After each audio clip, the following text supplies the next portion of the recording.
Hi everyone, it's Thursday the 19th of May. I've just finished work for the day. I don't think I've posted anything again for a week. I'm just so busy with work. I'm tired in the evenings. I thought we'd have a quick look at Ned, who's having a little snooze there. Usually keeps out the way when I'm working and then comes to see me when I'm done. I had a few bits that I wanted to show you. This is my second postbox topper. It's actually been finished for over a week, virtually over a week now, but I've not had the chance to get out and do it. As you can see, it was the pattern that we originally said it was going to be. So you can see the edges. If you look at the edges, you can see they're curling slightly here, for example. The reason for that is because I've put a running thread all the way through, which enables me to pull it tight over the post box to hold it on. The one it's going on, I think I already said, was a slightly bigger box. I've had to make it slightly bigger. If you stretch them, it's better if you stretch them a little bit to put them on, because they do tend to hold on a bit tighter. So fingers crossed I get that one out over this weekend, and then I can show you it out. So the other bits I had to show you, this was the square version I'm making to try and put on my local post box. I think looking at the box along the road, it actually needs to be another set of red, white and blue, bigger. I'm also worrying slightly how I'm going to fix it on, because looking at the box it's slightly slanted, but I'm hoping to do some rows of chain off each part. Well, maybe not the front, obviously, though, because obviously that'll overlap the letterbox, but around the three sides possibly, and then put them down underneath the box and join them there to see if that will hold. But that's a trial and error, that's going to be, I think.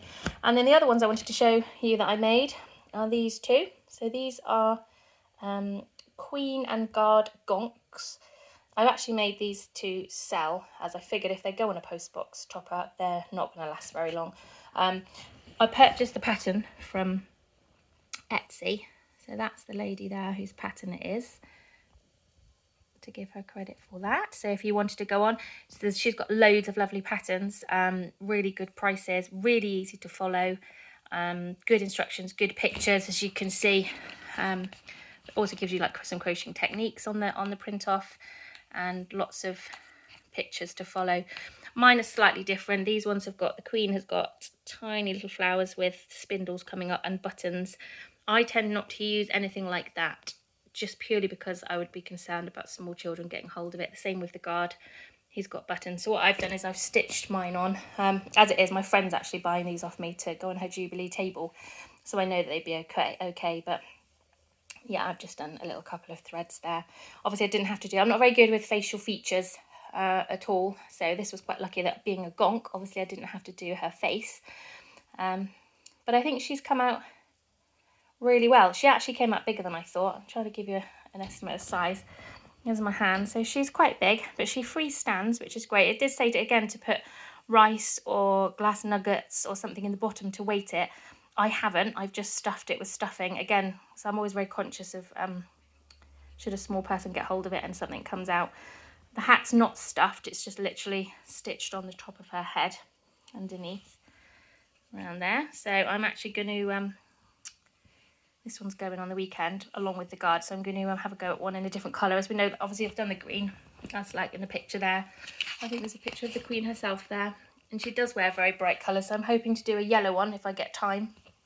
And possibly maybe a nice blue or a nice purple. So the Guard's obviously a bit bigger, mainly due to his hat. It's supposed to stitch the arms down, but I quite like the fact that there's a little bit of movement in them. So he's quite a bit bigger.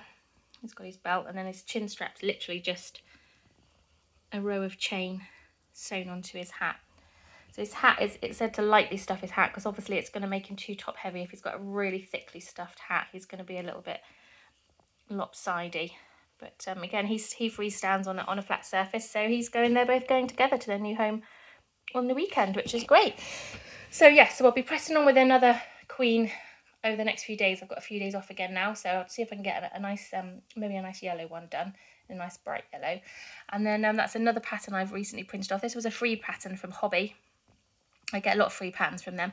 I've got so many patterns, just not enough time to make all the things I want to make. But that was, this seems to be all the rage at the minute. I see an awful lot of granny square hexagon cardigans, and obviously this is slightly different. It's not a hexagon one, but again, pretty good instructions. But one, whether I'd ever make one, I don't know. And two, whether I'd wear it, I don't know. I've also got another pattern that I bought for a granny square jumper, which is available in children's or adult sizes, which is really, really lovely. So I would quite fancy having a go at that as well. But again, it's just finding the time. So yeah, so that's kind of my crochet up to date. I'll try and do one over the weekend when I get this topper on. And if I can get the square one on, I'll let you know how that goes. And there's somebody else popped in to say hi. That's Tabitha. She's coming to pester me, no doubt. Thanks for watching. Enjoy the video. Take care. Bye-bye.